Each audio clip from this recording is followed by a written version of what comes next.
Hey there.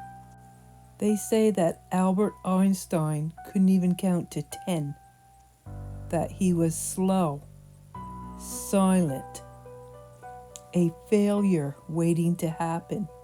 But the truth is far stranger and far more powerful, because sometimes geniuses don't follow the rules, it rewrites them. Let's get started. The world often expects genius to announce itself loudly. We imagine brilliant minds excelling from their earliest days. Yet, history is filled with individuals who defied these neat expectations. Their brilliance was not immediately obvious. It sometimes hid behind traits that seem like weaknesses. These figures remind us that genius can take many forms. Albert Einstein stands as a monumental example of such a figure. He is the physicist who reshaped our understanding of the universe. His theories of relativity are cornerstones of modern science. Yet, his childhood was far from a straightforward tale of prodigy. He was a child who was often misunderstood. His unique way of thinking was not always appreciated. It was sometimes seen as a sign of deficiency. His journey shows how unconventional minds can revolutionize our world. It challenges us to look beyond surface appearances. Einstein's early years were marked by observations that puzzled those around him. He was not the model student some might expect. He did not always conform to the educational norms of his time. This led to friction and misunderstanding. However, these very characteristics were intertwined with his unique genius. His story is a powerful lesson.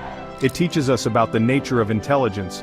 It also teaches about the importance of nurturing different ways of thinking. His life offers profound insights. Albert Einstein was born in Ulm, Germany on March 14, 1879. His early development did not immediately signal an extraordinary intellect. In fact, one of the most notable aspects of his infancy was his delayed speech. Most children begin to utter words around their first birthday. Young Albert, however, remained largely silent. This quietness stretched on for several years.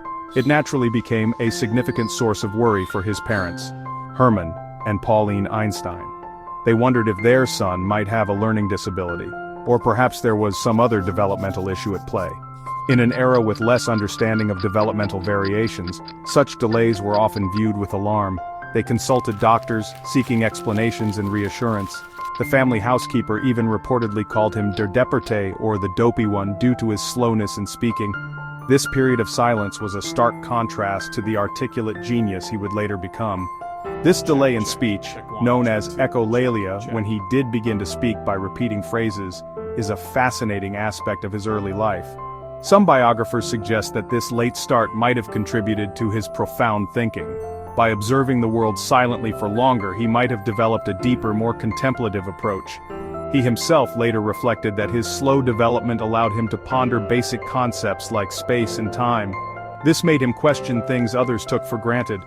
Early developmental milestones are not always reliable predictors of future brilliance. Sometimes a different pace of development can mask an extraordinary mind.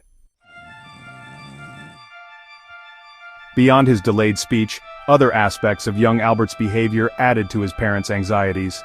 They observed that he was not like other children his age. He was often a solitary child. He did not engage readily in the boisterous games of his peers. Instead, he seemed to prefer his own company. He would immerse himself in activities that required focus and patience.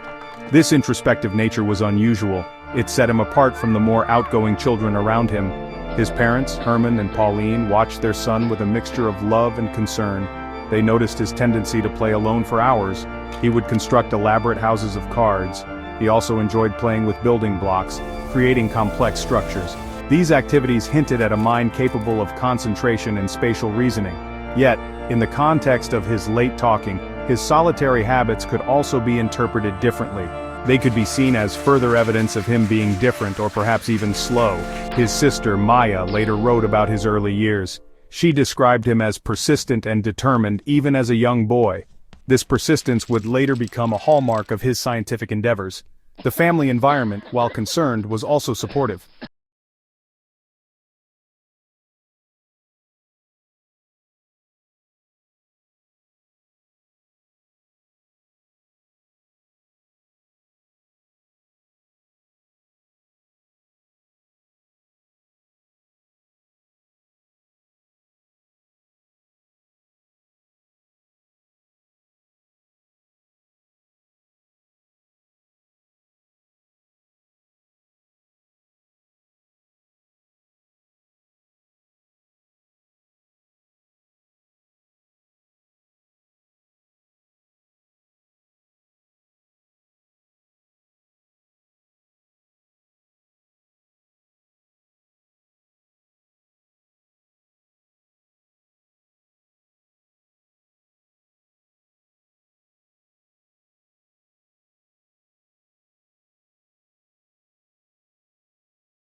Albert Einstein's experiences within the formal education system were often fraught with tension.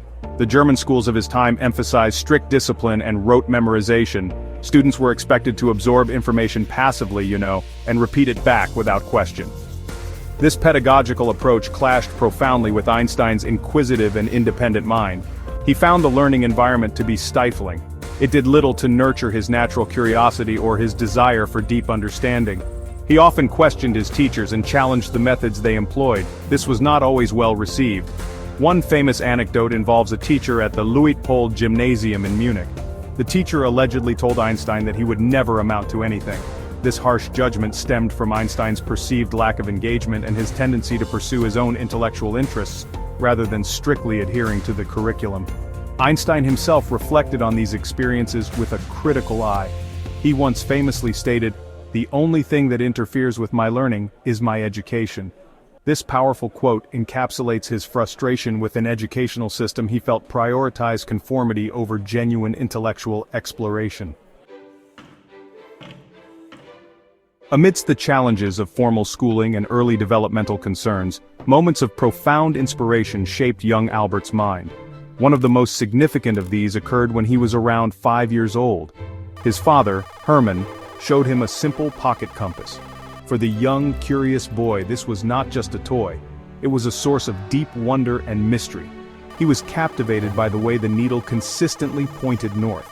It did so regardless of how the compass casing was turned. This experience left an indelible mark on Einstein. He later described it as one of the most pivotal moments of his childhood. He pondered what invisible force could be acting upon that needle. It seemed to behave with such certainty, guided by something unseen and pervasive. This encounter sparked a lifelong fascination with the hidden forces that govern the universe. It ignited a desire to understand the fundamental laws of nature. The compass became a symbol of the mysteries that lay beneath the surface of everyday reality. The compass incident illustrates Einstein's early inclination towards abstract thought. He was not content merely to observe the phenomenon. He wanted to comprehend its underlying cause. Einstein's unconventional approach to learning and his quiet, introspective nature often led to him being misjudged by his educators. Because he did not thrive in an environment that prized rote memorization and conformity, some teachers viewed him negatively. He was not quick to offer standard answers. He preferred to ponder questions deeply. This thoughtful pace was sometimes misinterpreted as slowness or a lack of understanding. His disinterest in subjects that did not capture his imagination further compounded this perception. One of his Greek teachers at the Luitpold Gymnasium reportedly told him he was a lazy dog. This harsh assessment reflected a complete misunderstanding of Einstein's intellectual style. He was far from lazy. When a topic interested him, he would pursue it with intense focus and determination. His sister Maya recalled how he would become completely absorbed in problems. He would work on them for days, oblivious to his surroundings. This deep concentration was the opposite of laziness. It was the mark of a mind deeply engaged in thought. The label of lazy or slow stemmed from a narrow definition of intelligence and academic success. The school system valued quick recall and adherence to prescribed methods. Albert Einstein's early life serves as a powerful reminder that intelligence is not a monolithic entity. It manifests in diverse forms. The traditional educational systems of his time, and often even today, tend to prioritize certain types of intelligence. Linguistic and logical mathematical abilities are frequently emphasized. Students who excel in these areas are often labeled as bright or gifted. However, this narrow focus can lead to the oversight or even discouragement of other equally valuable intellectual strengths. Einstein's genius was not of the conventional rule-following type.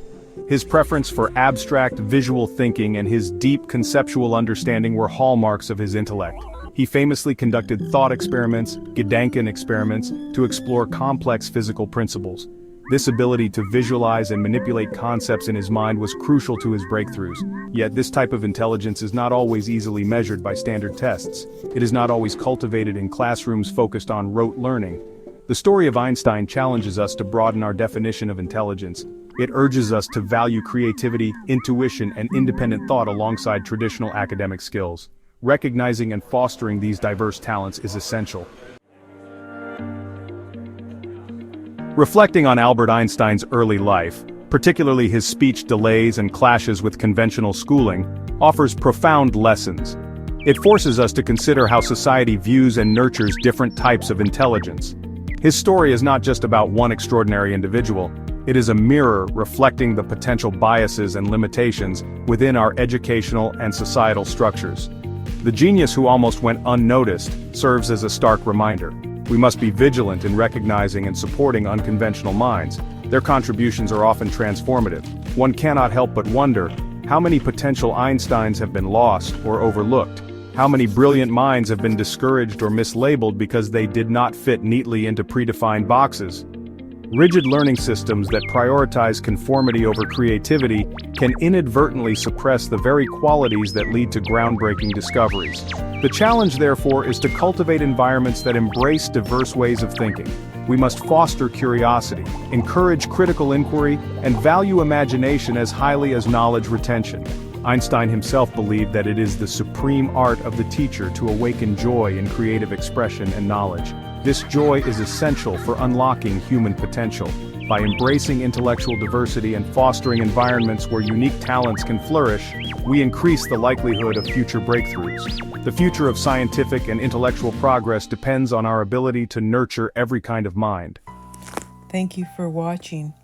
Wow, I learned something out of this one myself. I never knew that.